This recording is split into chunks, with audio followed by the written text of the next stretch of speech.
చేరుకుడిచ్చిన మీ అందరికీ యేసుక్రీస్తు నామమున పేరిట శుభాభినందన. 2 తిమోతి గ్రంథం 4వ అధ్యాయం 7వ వచనంలో దేవుడు మాటలను వింటున్నటువంటి ప్రియ బిడ్డలారా, ఆలోచించేయండి. ఏమని కనబడుతోంది? మంచి పోరాటము పోరాడి తిని, నా పరుగు కడముట్టించి తిని, విశ్వాసమును కాపాడు. ఏం కాపాడుకున్నాడంట? మరి మనం ఏం చేస్తాం? దేన్ని కాపాడుకుంటున్నాం? వస్త్రములు కట్టుకొని శరీరమును కాపాడుకుంటాం, చలికాలం ఎండాకాలం అని. ప్రియులారా, బైబిల్ అలా రాయలేదు. ఏ పోరాటం పోరాడాడంట? పోనీ ఇతను ఏమన్నా భేదోడా? గౌరవం లేదా? చదువు లేదా? ధనవంతుడు కాదా? అధికారుల దగ్గర పలుకుబడి కలిగినవాడు కాదా? అన్ని క్వాలిటీస్ భూమి మీద ఏ మానవుడు, జనరల్ మానవుడు ఏదైతే ఉంటాయో, రాజకీయ నాయకులతో, డబ్బులతో, మరి హడావుడితో, ఎంతో ఆర్భాటంతో ఉన్నటువంటి వాడు పౌలు. బాగా ధనవంతుడు. అలాగే మనం ఇప్పుడు చెప్తాం కదా, ఆక్స్ఫర్డ్ యూనివర్సిటీ అని చెప్పేసి లండన్లో ఉంటుంది. అక్కడికి వెళ్ళి చదువుతారు. జగన్ కుమార్తెలు అక్కడ చదివారు, అది హైలైట్. అలాగే మెడ్రాస్ క్రిస్టియన్ కాలేజ్, అందులో చదివితే ఒక హైలైట్ ఆ రోజుల్లో. ఈ రోజులో చాలా కాలేజీలు వచ్చేసి అనుకోండి. ఒకప్పుడు ఆ యూనివర్సిటీలకు వెళ్ళి చదవటం అంటే గొప్ప. ఇప్పటికీ ఆక్స్ఫర్డ్ యూనివర్సిటీ అంటే వాళ్ళ యొక్క లాంగ్వేజ్, వాళ్ళు పలికేటువంటి మాటలు మనకి రావు. మన ఇంగ్లీష్ వేరుగా ఉంటుంది, వాళ్ళ ఇంగ్లీష్ వేరుగా ఉంటుంది. యుఎస్ ఇంగ్లీష్ వేరు ఉంటుంది, అలాగే ఆ యొక్క ఇంగ్లాండ్ యొక్క ఇంగ్లీష్ వేరుగా ఉంటుంది. మీకు సెల్ ఫోన్లో వస్తూ ఉంటాయి ఏ యొక్క ఇంగ్లీష్ మీకు కావాలి. మనం ఇంగ్లీష్లో ఏంటి తేడా అంటే COLOUR అని రాస్తాం మనం, కలర్ అని రాయటం. వాళ్ళు COLOR అని రాస్తారు, యూ తీసేస్తారు. అలాగే చాలా పదాలు మనము స్పెల్లింగ్స్ వాళ్ళకి మనకి తేడా ఉంటాయి. ప్రియులారా, దేవుడి దగ్గర బైబిల్లో కూడా ఆ తేడాలు ఉన్నాయి. అదేంటి సార్? అవును, RCM బైబిల్ తీసుకోండి. 66 గ్రంథాలు కాదు, 70 గ్రంథాలు ఉంటాయి వాళ్ళ దగ్గర. వాళ్ళ బైబిల్ వేరు ఉంటుంది, మనం చదివినట్టు ఉండదు ఆ బైబిల్. అదంతా డిఫరెంట్గా చదువుతారు వాళ్ళు. కాబట్టి బైబిళ్ళు మార్చేశారు.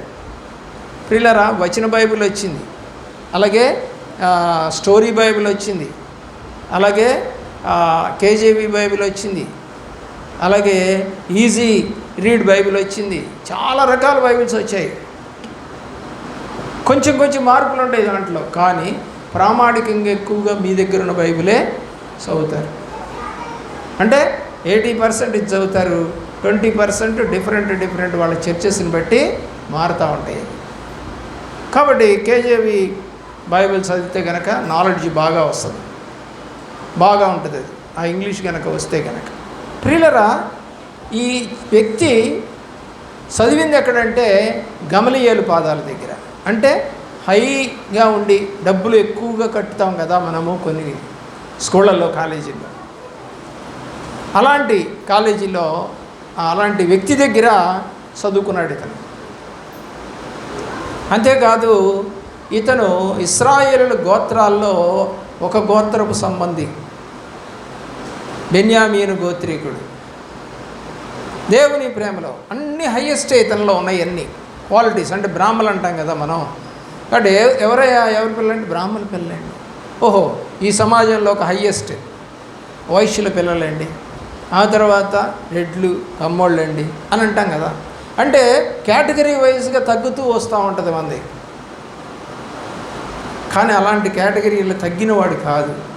తగ్గినవాడు ఎవరే అంటే పేతురికి చదువులేదు. రెండోది, దేవుడు పౌలుని చదువుకున్నవాడిగా, పలుకుబడి ఉన్నవాడిగా, ధైర్యవంతుడిగా అతన్ని చేసుకున్న తర్వాతనే ఆయన పిలుచుకున్నాడు. అతను 33 ఇయర్స్ వయసులో ప్రభు సన్నిధికి వచ్చాడు.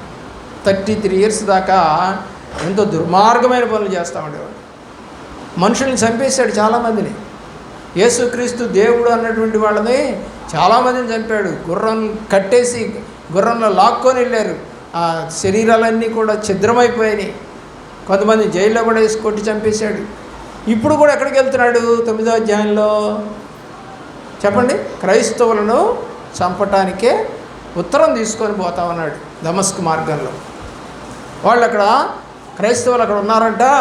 అంటే గుర్రాల మీద పోతా ఉన్నారు వీళ్ళు చంపటానికి. అప్పుడు దేవుడు పట్టుకున్నట్టుగా మనకి బైబిల్ తెలియజేస్తాం. దేవుని ప్రేమిస్తున్నటువంటి ప్రేమిట్లారా, అతను చెప్పిన మాట ఇది. ఏమని? మంచి పోరాటము పోరాడాడు. చాలా తక్కువ కాలం బతికాడండి. కేవలం ఒక 30 ఏళ్ళే బతికాడు అతను. ఏది? ప్రభువులో. లోకంలోనే ఎక్కువ బతికాడు. ప్రియులరా, తక్కువ బతికినా కూడా 14 పత్రికలు రాశాడు. ఇప్పుడు చదువుతున్న పత్రిక కూడా ఆయన రాసింది, తిమోతికి రాసిన పత్రిక. దేవుని యొక్క ప్రేమలో అంత ఘనంగా దేవుడు ఎందుకు చేసుకున్నాడంటే అతనికి నాలెడ్జ్ ఉంది, చదువు ఉంది, పలుకుబడి ఉంది, భాషలు 3-4 భాషలు వచ్చు అతనికి. కాబట్టి ఆయన్ను ఎన్నుకొని ఎక్కడికి వెళ్ళినా సరే ధైర్యంగా మాట్లాడే శక్తి ఇచ్చాడు. అజ్ఞానంగా కాదు, జ్ఞానంగా. మూడోదేమి ఇచ్చాడు దేవుడు అతనికి? ప్రియులారా గమనించండి, అతని చేతి రుమాలు, ముక్కు దుడుచుకునే రుమాలు ముట్టుకున్నా కూడా స్వస్థతలు వచ్చాయి. మరి పేతురుకు కూడా వచ్చినాయి, నీడబడితేనే స్వస్థతలు వచ్చాయి. చదువు రాని వాడి దగ్గర నుంచి దేవుడు అద్భుతంగా వాడుకున్నాడు, చదువు వచ్చిన వాడిని దేవుడు అద్భుతంగా వాడుకున్నాడు. అందుకని అంటున్నాడు, ఈ మాట అయితే ఎవరు రాయలేకపోయారు. ఏ మాట? మంచి పోరాటము పోరాడి తిని, ఇక నా పరుగు కడముట్టించి తిని, నా కొరకుక నీతి కిరీటము సిద్ధపరిచి ఉన్నది. విశ్వాసాన్ని ఏం చేసుకున్నానన్నాడు? కాపాడుకున్నాను. కాబట్టి పోరాటం అండి ఇది. మీరు అనుకుంటున్నారు యేసుప్రభు దగ్గరికి రావడం ఆదివారం సరదా అనుకుంటున్నారేమో. కాదు, ఇది ఒక పోరాటం. ఎవరితో పోరాడటానికి మనం ఉన్నాం ఇక్కడ? అపవాది క్రియలతో. అవి నన్ను అంటుకోకూడదు, అవి నా దగ్గరికి రాకూడదు. ప్రభువా, నన్ను దీవించు, నన్ను బలపరచు, నన్ను సిద్ధపరచు, ఈ పోరాటంలో నేను గెలవాలి అన్న ఆశతో మీరు ప్రభు సన్నిధికి వచ్చారు. ఆయన యొక్క రక్తంలో పాలు పంపులు పొందుతున్నారు. అలాంటి మంచి పోరాటం పోరాడండి. లోకంలో పోరాటాలు ఎన్నో జరిగి ఉంటాయి మీ కుటుంబాల్లో, అమ్మా నాన్నల మధ్య, అలాగే పిల్లల మధ్య, బంధువుల మధ్య, స్నేహితుల మధ్య. ఇప్పటికీ మాట్లాడుకోకుండా ఉన్నవాళ్ళు కూడా ఉంటుంటారు మీకు. దాన్ని అపవాది పోరాటాలు అంటారు. అవన్నీ అపవాది పోరాటాలు.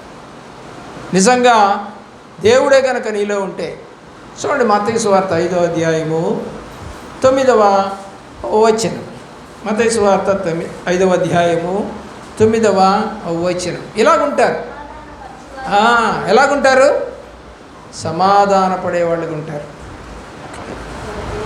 కాబట్టి దేవుడు మనసు మనలో లేనప్పుడు ద్వేషిస్తాం.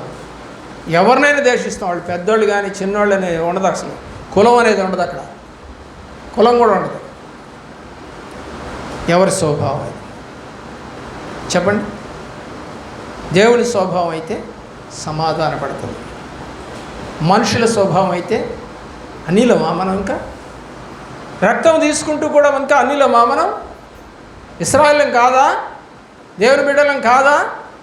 గర్వంగా తల్లిదండ్రులు చెప్పుకున్నారు, మా అబ్బాయి అండి, మీరు ఎక్కడికైనా పోయండి, వాటిలో తప్పు చూపించండి చూద్దాం చేతనైతే అనగల తల్లిదండ్రులు కావాలి. ధైర్యం ఉండాలి మీకు. దేవుని బిడ్డలంటే అలాంటి ధైర్యంగా, వారిలో ఏ చెడుతనము ఉండదు. వారు ప్రేమిస్తారు. వారిని అగౌరవపరిచినా కూడా ప్రేమిస్తారు, దూషించినా కూడా ప్రేమిస్తారు. కాదని పక్కకు పోయి చెడు మాటలు మాట్లాడినా కూడా బాగున్నారమ్మా అని పలకరిస్తారు. ఎవరు? దేవుని బిడ్డలైతే.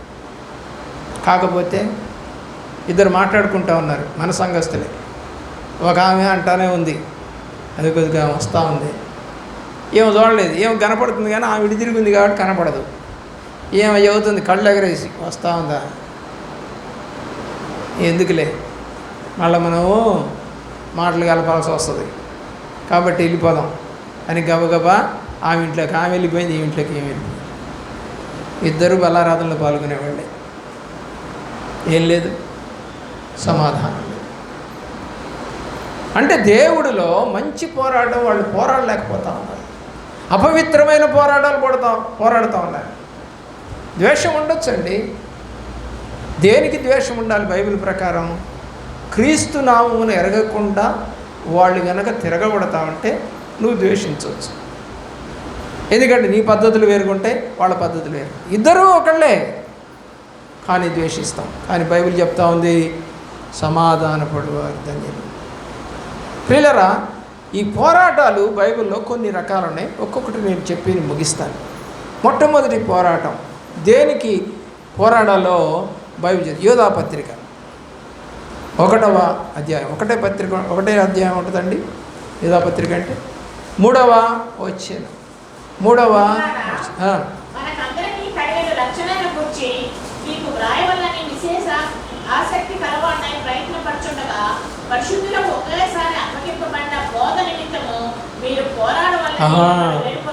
దేని నిమిత్తము?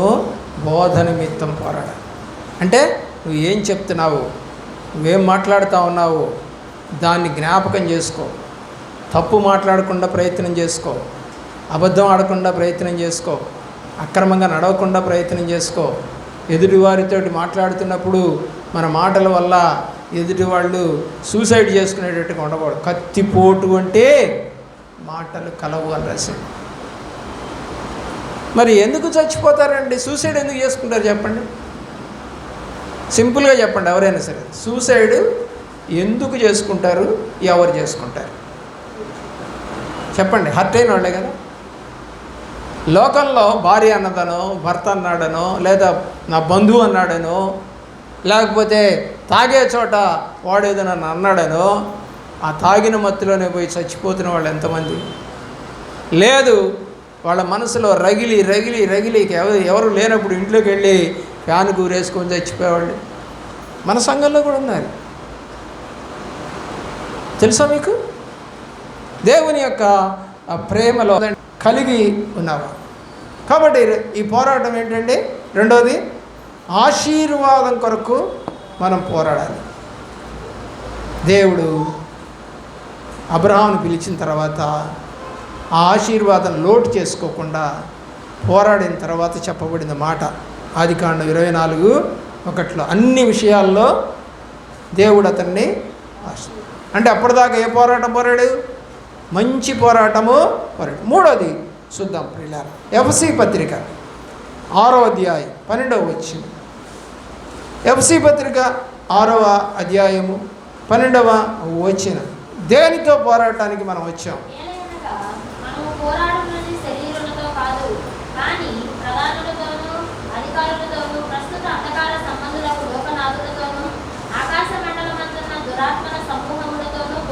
దేనితో పోరాడాలి? ఏమండి పిచ్చి పిచ్చిగా మాట్లాడుతుందండి, దయ్యం పట్టినట్టుందండి అన్నారంట. దేవుడు వాక్యం చెబుతుంది, ఆకాశ మండలం మందు ఉన్నటువంటి దురాత్మల సమూహముతో పోరాటానికి వచ్చాం. హల్లెలూయా. మీ ఇంట్లో ఉన్నాయేమో ఇలాంటి దురాత్మలు. కాబట్టి నువ్వు దేనికోసం పోరాడాలి? అలాంటి దుష్టమైన పనులు మా ఇంట్లో జరగకుండా దేవుని యొక్క ప్రేమలో ఒక పల్లవి రాశారు, ఒకరు చక్కని పల్లవి. దుఃఖము ఉండదు నా తండ్రి ఇంటిలో, నా తండ్రి ఇంటిలో, నా తండ్రి ఇంటిలో. తాగుడు ఉండదు నా తండ్రి ఇంటిలో, నా తండ్రి ఇంటిలో, నా తండ్రి ఇంటిలో. సిగరెట్లు ఉండవు నా తండ్రి ఇంటిలో, అరుపులు ఉండవు నా తండ్రి ఇంటిలో. కొట్లాటలుండవు నా తండ్రి ఇంటిలో, నా తండ్రి ఇంటిలో, నా తండ్రి ఇంటిలో. నిత్యమానందమానందమే. ఏముంటుందంటే ఇప్పుడు కూడా నిత్యమానందం. ఎవరింట్లో? దేవుని ఇంటిలో. గుర్తుపెట్టుకో. కాబట్టి నీ ఇల్లు దేవాలయంగా మార్చుకున్నావా? మార్చడానికి ప్రార్థన ఉందా నీకు? నా ఇంట్లో, దేవుని ఇంట్లో, రక్షణ పొందిన ఇంట్లో ఇలాంటివి జరగకూడదు అని ఎంతసేపు మొరపెడతావు? క్రానిక్ డిసీజ్ అంటారు, అంటే ముదిరిపోయింది రోగం. ఏం చేస్తారు డాక్టర్లు? ఎక్కువసేపు ఆపరేషన్ చేయాల్సి వస్తుంది. 7 గంటలు, 10 గంటలు, 12 గంటలు కూడా ఒక్కోసారి పడుతుంది డాక్టర్లకి. ఏమైపోయింది? ముదిరిపోయింది నీ యొక్క రోగం. అలాగే నీ పాపం ముదిరిపోయినప్పుడు నువ్వు దేవుళ్ళో ఒక పావు గంట, అరగంట కూర్చుంటే సరిపోద్దా? ఇక్కడ కూర్చున్నటువంటి ఒక టైలర్ అమ్మాయి ఉంది. ఒక మంచి డిజైన్ తోటి ఉన్నటువంటి డ్రెస్ కావాలన్నారు. ఆర్డినరీ డ్రెస్ అయితే ఒక 1 or 2 అవర్స్లో కుట్టించేస్తుంది. డిజైన్తో ఉన్న డ్రెస్ అయితే టైం పడుతుంది. అందంగా కనపడాలి. మరి అందంగా కనపడాలన్నప్పుడు దానికి రకరకాలైనటువంటి మెరుగులు పెడతా ఉంటాం. ఏవో అద్దుతాం, లేకపోతే కొడతాం, అదే బోటిక్ అంట, అదేదో చేయిస్తాం. అయిపోయింది, వస్త్రం కుట్టడం అయిపోయింది. పైన దాని మీద అద్దులు ఉంటాయి, అద్దకాలు చాలా ఉంటాయి. అద్దకాలు ఇదివరకు అద్దాల చీరలు వచ్చాయి, మరి ఇప్పుడు వేస్తున్నారు లేదు నాకు తెలియదు. తర్వాత చెమ్కీ చీరలు వచ్చాయి, ఆ తర్వాత బుట్ట చేతుల జాకెట్లు వచ్చాయి, రకరకాలుగా వచ్చాయండి. దానికి టైం పడుతుంది. మామూలు ఆర్డినరీ డ్రెస్ కుట్టినట్టుగా టైం సరిపోదు. అలాగే మన పాపం ముదిరినప్పుడు పావు గంట, అరగంట ప్రార్థనలు సరిపోవు. చిన్నపిల్లవాడిగా ఉన్నప్పుడు, ఎల్కేజీలో ఉన్నప్పుడు వాడికి 5 నిమిషాల్లో పరీక్ష రాపిచ్చేస్తాం. 5 నిమిషాలు.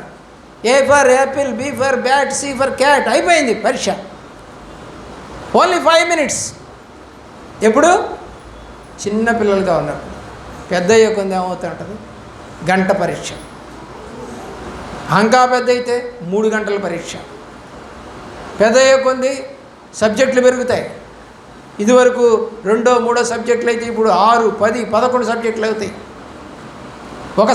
ఒక పరీక్షతో అయిపోదు. ప్రిలిమినరీ ఎగ్జామ్, ఫైనల్ ఎగ్జామ్, తర్వాత ఇంటర్వ్యూ ఎగ్జామ్. ఈ 3 పనులు అయిన తర్వాతనే నీకు పోస్టింగ్. ఏంటి ఇన్ని పరీక్షలు రాయాలా? ఎస్, నువ్వు ఆ పై పోస్ట్కి వెళ్ళాలంటే అన్ని పరీక్షలు. అలాగే దేవుడి సన్నిధికి నువ్వు వెళ్ళాలంటే ప్రభు సన్నిధిలో గంటల తరబడి కూర్చొని ప్రార్థన చేయాలి. పోరాటం నీలో పోరాటం లేదు, అందుకే నీ ఇంట్లో విజయాలు లేవు. కష్టాలు ఎక్కువ అవుతాయి, అనారోగ్యాలు ఎక్కువ అవుతాయి, బలహీనతలు ఎక్కువ అవుతాయి, చెడుతనం ఎక్కువైపోతుంది. దేవుని ప్రేమిస్తున్న ప్రియులారా, దేంతోటండి?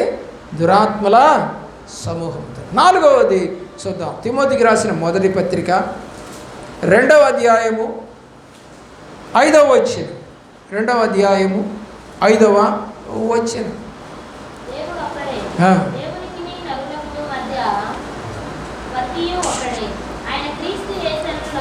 2 తిమోతి పత్రిక 2వ అధ్యాయం 5వ వచనం.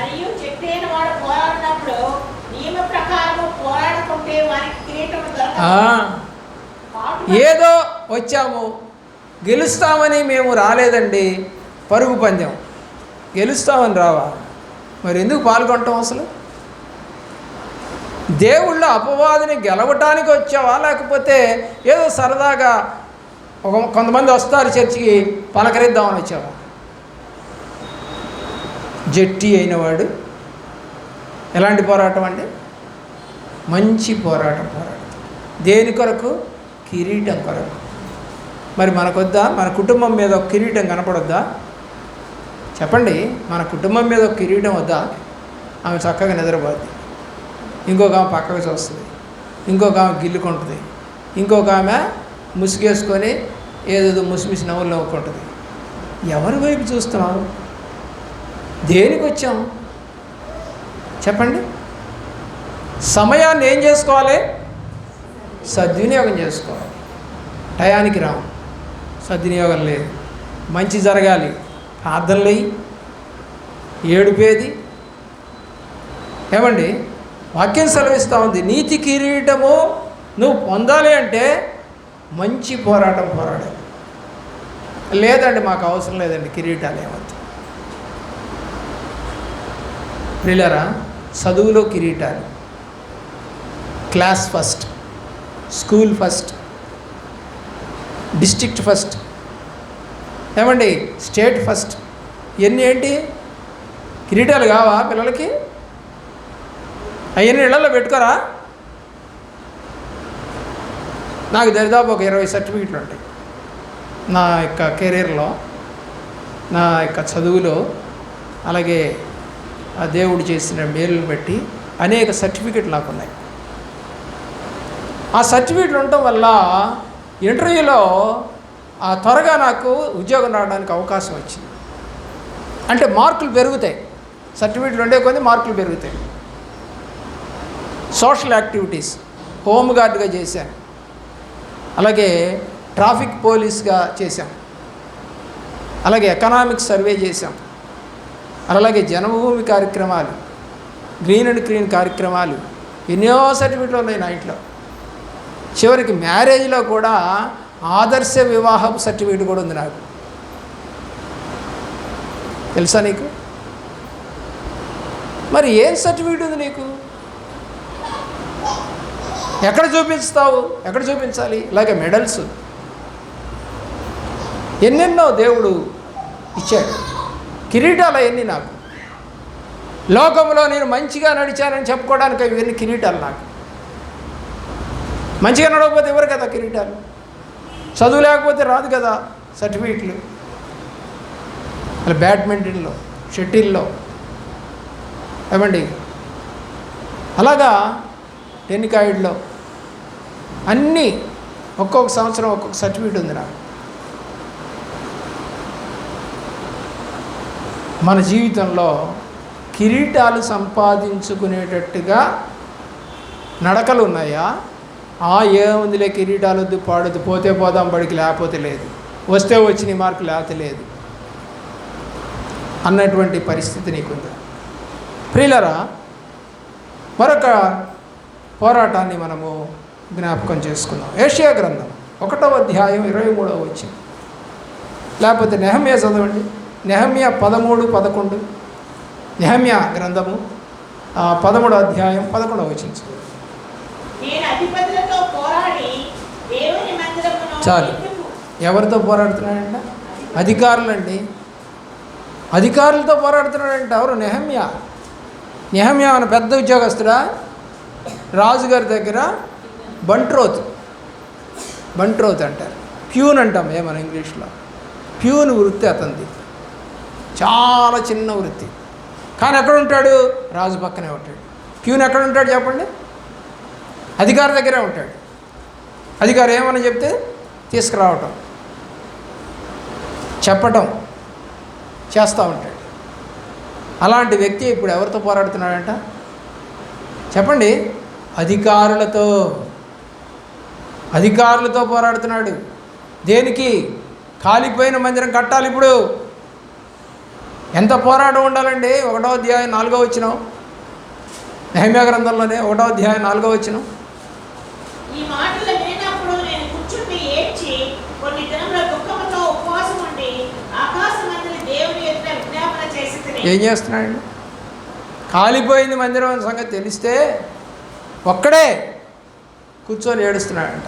నీ కుటుంబం కాలిపోతూ ఉంది, నువ్వు ఒక్కదానివే రక్షణ పొందావు. నువ్వేమన్నా ఇలాంటి ప్రార్థనలు చేసుకుంటున్నావా ఇళ్లలో? అయ్యా నా కొడుకు కాలిపోతున్నాడు, నా భర్త కాలిపోతూ ఉన్నాడు. ఎక్కడ? నిజంగా అగ్ని పెట్టి కాల్చడం కాదు ఇది, లోకంలో. అంటే పనికిరాని వాళ్ళుగా అయిపోతున్న వాళ్ళు గురించి ఏమైనా నీకు భారం ఉందా? ప్రార్థన ఉందా? కట్టుబాటు ఉందా? అయ్యా బయటికి వెళ్ళనయ్యా, నేను ఈరోజు నీ పాదాలు పట్టుకుంటాను ప్రభు అయ్యా అని ప్రార్థనలు ఉన్నాయా? లేవు. కానీ నెహమ్యాకి ఏముంది? మందిరం కట్టడానికి కాలిపోయిందని తెలిస్తేనే ఉపవాసం ఉండి ప్రార్థన చేస్తానండి. ఎవరండి అతను? చిన్న బంట్రోతు ఉద్యోగం చేసేవాడు.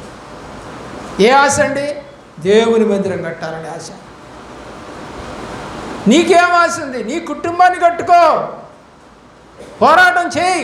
ఇంటిలో నీ కోసం, నీ కుటుంబం కోసం పోరాటం చేయి. మేమంతా హ్యాపీగా ఉన్నామండి, పోరాటం గెలిచామండి అని చెప్పుకునేటట్టుగా నీ కుటుంబం ఉండాలి. ఈరోజు ఇలాంటి పోరాటాలు లేవు.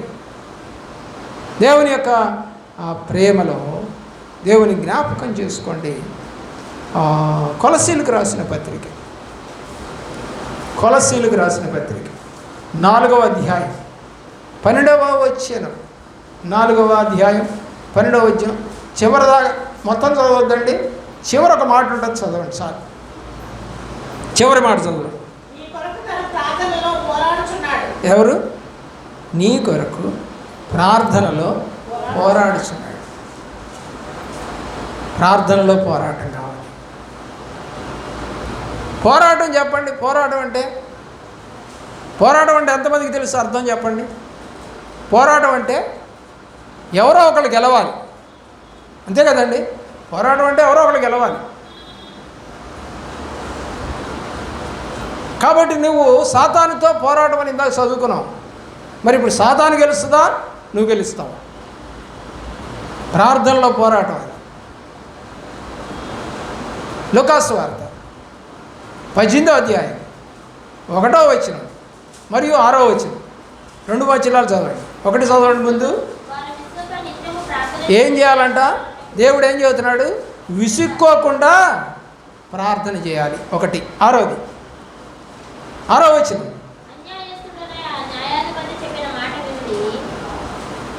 చదువమ్మా.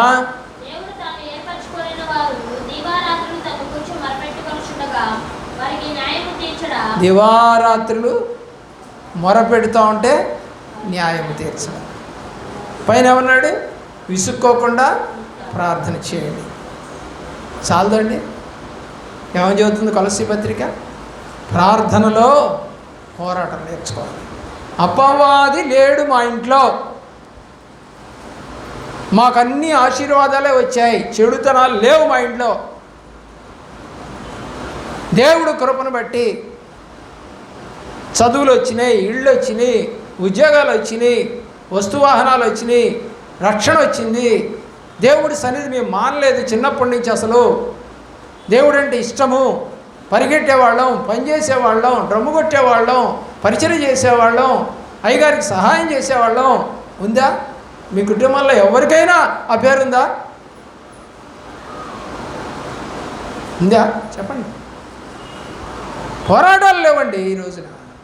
సరదాగా మాకు అది జరగాలి, ఇది జరగాలి, అయ్యగారు అది చూడండి, అయ్యగారు ఇది చూడండి. ఏం చూడాలి? నువ్వు దేవుళ్ళు ప్రార్థన చేసుకో. దేవుడే దారులు తెరుస్తాడు. దేవుడే దారులు తెరుస్తాడు. ద్వితీయోపదేశకాండం 28వ అధ్యాయం 1-2 వచనాల్లో ఏం చేస్తే నువ్వు గొప్పగా ఉంటావో బైబిల్ తెలియజేస్తావు. ఏం చేయాలి? మొట్టమొదట శ్రద్ధగా వినాలి, అనుసరించి నడవాలి.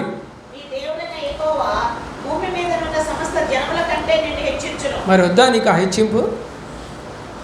వద్దా నీకు అలాగ ఉండాలని లేదా? మొట్టమొదటి మాట ఏమన్నాడు? ఏమండి? ఏం వినాలి? ఆయన మాట వినాలి. మనం ఎక్కడ వింటాం? మందిరానికి రమ్మంటే వస్తాంలే గారు, 10:30కి వస్తే రానివా? ఏం చేస్తాం? మీ కర్మే, మా కర్మ కాదు అది. కర్మ మీదే. దేవుణ్ణి సరిగా వెంబడించకపోతే నా మాట శ్రద్ధగా వినాలి. రెండోది నా ఆజ్ఞలు గైకొనాలి. ఈ 2 నువ్వు చేయవు, కానీ నువ్వు ఆశీర్వదించబడాలి. పని చేయం మనం, డబ్బులు ఊరకు రావాలి. వస్తాయా? పని చేయకుండా డబ్బులు వస్తాయా? వస్తాయి. రాజకీయ నాయకులు వెంబడి తిరిగి వాళ్ళు ఇచ్చే మందు, వాళ్ళు ఇచ్చే పెట్రోలు, బైకులు వాడుకొని తిరుగుతూ కర్రలు పట్టుకొని దౌర్జన్యం చేస్తూ కొట్టి వాళ్ళ దగ్గర నుంచి సంపాదిస్తారు. రియల్ ఎస్టేట్ వ్యాపారం అన్యాయంగా సంపాదిస్తారు. వడ్డీ వ్యాపారస్తులు అన్యాయంగా సంపాదిస్తారు. నువ్వు అన్యాయంగా సంపాదించిన ప్రతి రూపాయికి లెక్క కట్టాల్సి ఉంటుంది. గుర్తుపెట్టుకో. నువ్వు అన్యాయంగా సంపాదించిన ప్రతి రూపాయికి లెక్క కట్టాలి. అది నీ కళ్ళ ముందే నిన్ను కృషింపజేస్తూ ఉంటుంది, బాధ పెడతా ఉంటుంది, ఏడ్చేటట్టు చేస్తుంది. కానీ నీకు ఆరోగ్యంగా ఉన్నప్పుడు విర్రవీగిపోయావు కదా, నీ ఇష్టం వచ్చినట్టు తిరిగావు కదా, లెక్క లేకుండా తిరిగావు కదా, కాళ్ళకు అడ్డం లేకుండా తిరిగావు కదా. ఇరిమయ గ్రంథంలో అంటాడు. ఎలా తిరిగారంట? వాళ్ళు కాళ్ళకి అడ్డం లేకుండా తిరుగుతున్నారయ్యా, వాళ్ళ ఇష్టం. చూసావా ఎప్పుడున్న వాక్యం? ప్రియులారా, ఇవన్నీ దేవుడు రాసినటువంటి మాటలే తప్ప నా సొంతగా ఏమి నేను నీతో మాట్లాడట్లేదు. ఏమండి? కాళ్ళకి అడ్డం లేకుండా నువ్వు తిరిగినటువంటి తిరుగుళ్ళెన్ని ఏమండి అర్థం చేసుకోవాల్సింది. ఒక అడ్డు లేకుండా మనము తిరుగుతూ ఉన్నామా? అలా తిరగకూడదు. అడ్డము కలగజేస్తున్నది దేవుడు వాక్యం ప్రియులారా. అంటే నువ్వు చెయ్యకూడదు అని చెప్పుతుంది దేవుని యొక్క. మనము ప్రార్థనలో కూర్చున్నప్పుడు ఆయనకి ఇష్టమైన మాటలు ఇర్మియా 14:10 ఇర్మియా గ్రంథం, జెర్మియా 14:10.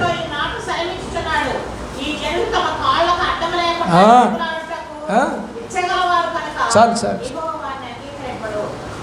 నీ ఇష్టం వచ్చినట్టు తిరగటానికి కనుక నువ్వు కనుక పూనుకుంటే దేవుడు నీ ప్రార్థనని అంగీకరించడు. స్కూల్కి సక్రమంగా రాకపోతేనే మేడం అంటది సరిగ్గా రావట్లేదు ఈ పిల్లోడని కంప్లైంట్ ఇస్తుంది. కొన్నాళ్ళు చూసి మీ పిల్లలు మా బడిలో వద్దులే, తీసే, మాకొద్దు.